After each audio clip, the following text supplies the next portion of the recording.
Assalamualaikum warahmatullahi wabarakatuh. Hai semuanya, nama saya Tia Seni Wardani, NIM 19030095. Saya di sini ingin menjelaskan salah satu materi dari mata kuliah manajemen kualitas, yaitu studi bersama, persamaan dan perbedaan sistem sertifikasi ISPO dan RSPO.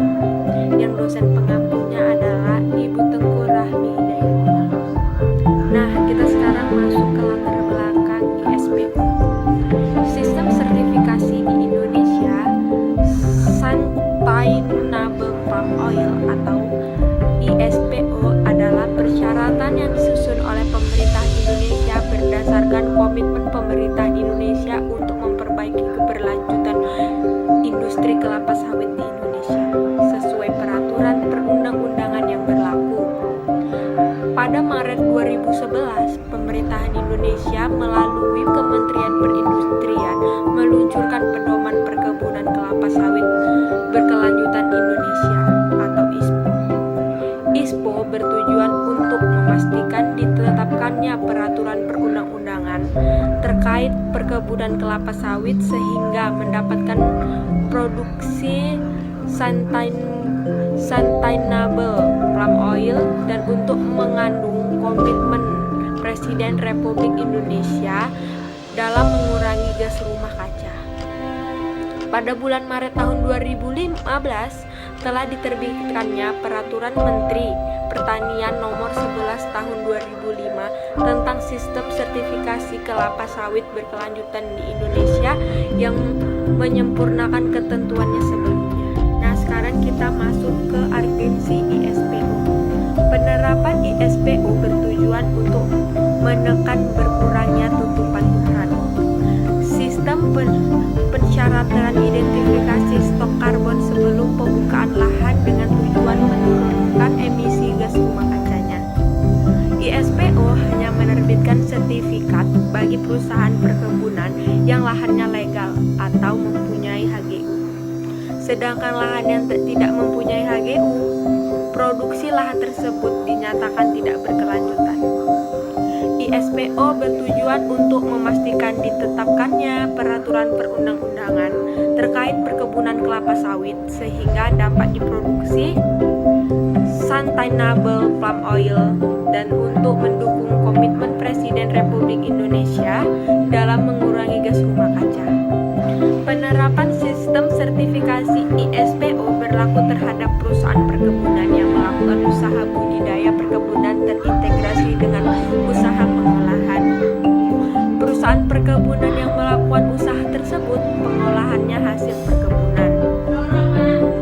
Lalu, dalam ISPO mempunyai syarat bahwa perusahaan perkebunan kelapa sawit yang akan mengajukan sertifikasi ISPO harus terlebih dahulu melalui tahapan penilaian usaha perkebunan yang dilakukan oleh Dinas Perkebunan setempat, provinsi atau kabupaten dengan penerapan klarifikasi kebun harus termasuk kelas 1, 2, atau 3. Nah, kita sekarang masuk ke peraturan-peraturan ISPO. Peraturan ISPO adalah yang pertama, wajib bagi perusahaan perkebunan atau pekebun bisa perorangan atau kelompok. Yang kedua, perusahaan perkebunan yang melakukan usaha budidaya perkebunan. Yang ketiga, sukarelawan bagi usaha kebun plasma, usaha kebun swadaya, dan perusahaan perkebunan yang memproduksi minyak kelapa sawit untuk energi terbaru. Manfaat dari ISPO antara lain, yang pertama, menjaga kelestarian lingkungan. Yang kedua, meningkatkan daya saing perkebunan kelapa sawit dengan menerapkan pengolahan sawit yang baik dengan produktivitas yang tinggi. Yang ketiga, membantu perusahaan mengidentifikasi peraturan hukum karena peraturan atau persyaratan ISPO berisi pemenuhan beberapa peraturan lingkungan, pertahanan, dan lain sebagainya. Yang keempat, untuk menekan berkurangnya tutupan hutan. Kita sekarang masuk ke jenis-jenis sertifikasi ISPO. Yang pertama, sertifikat perusahaan perkebunan. Yang kedua, sertifikat usaha kebun plasma. Yang ketiga, sertifikat usaha kebun swadaya. Yang keempat, sertifikat minyak kelapa sawit untuk energi terbarukan. Nah, sekarang kita masuk ke prinsip RSPO. Yang pertama, komitmen terhadap transparansi. Yang kedua, memenuhi hukum peraturan yang berlaku. Yang ketiga, komitmen terhadap kelayakan ekonomi dan keuangan jangka panjang. Yang keempat, keuangan praktik terbaik tempat oleh perkebunan dan pabrik. Yang kelima, tanggung jawab lingkungan dan konservasi kekayaan alam dan keanekaragaman hayati. Yang keenam, pertimbangan bertanggung jawab atas karyawan, individu, dan komunikasi yang terkena dampak perkebunan dan pabrik. Yang ketujuh, pengembangan perusahaan baru yang bertanggung jawab. Dan yang kedelapan, komitmen terhadap perbaikan terus-menerus pada wilayah-wilayah utama aktivitas. Kriteria RSPO. Yang pertama, kebijakan tertulis mengenai komitmen terhadap kode integrasi. Yang kedua, penggunaan bentuk dan bahasa yang tepat untuk informasi yang relevan termasuk analisis dampaknya. Yang ketiga, penerapan ketentuan FPIC yang diadopsi dari UNDPRIP. Yang keempat, penggunaan api mesin diperbolehkan sepanjang dinilai dengan cara yang paling efektif. Yang kelima, penilaian analisis dampak sosial secara spesifik.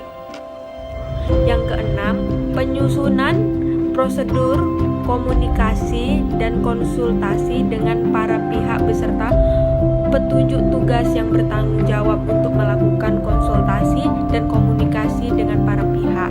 Yang ketujuh, kebijakan untuk menghormati hak asasi manusia. Dan yang kedelapan, penerapan konsep nilai konservasi tinggi atau NKT. Indikator RSPO. Yang pertama, di dalam RSPO dikenal adanya kategori indikator major dan indikator minor. RSPO termasuk kategori minor.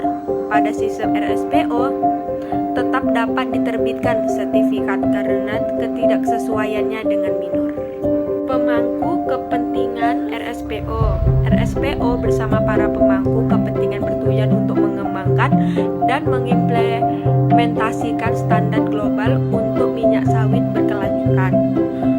Perwakilan beragam memangku kepentingan dicerminkan pada struktur kepemimpinan RSPO di mana fungsi dewan eksklusif dan kelompok kerja dialokasikan secara adil bagi setiap sektor. Konsultasi dengan pemangku kepentingan tersebut merupakan salah satu dari hal yang terpenting dalam proses sertifikasi. Perbedaan ISPO dengan RSPO. Yang pertama, RSPO adanya kategori indikator major dan indikator minor, sedangkan ISPO hanya mengenal kategori memenuhi atau tidak memenuhi.